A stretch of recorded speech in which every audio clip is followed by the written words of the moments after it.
All right, I'm going to show you how to book a multi-day stay with Marriott and mix points with at least one night being a paid night.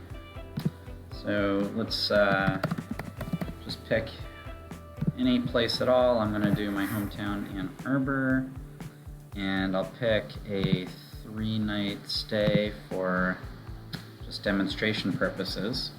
The thing to do is, even though we want one night to be a paid night, make sure you select Use Points/Certificates and find hotels.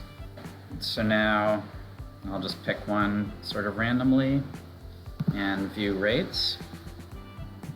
Alright, now what we do is we go to Customize Payments, and here you can see that it lets me pick which nights I want to use points and which nights I want to use cash.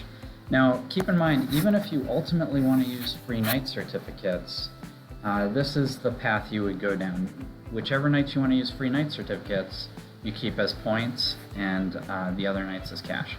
So what I'm going to do, I'm going to pick one of these nights. I wouldn't pick the 117 night for cash, both because it costs more and because the points are less. So that's an ideal night to have as points, and either of the other two is good for cash. The next part that you need to know is pressing select now won't get you what you want. You have to press preview combination. Now it's recalculated the cost of the stay to be 43,000 points plus $113. Now you can press select. And then in the next screen, you'll be able to pick whether or not you want to use certificates. So by default, because I have some certificates that would work, by default it's choose 2 certificates to use for my stay instead of points.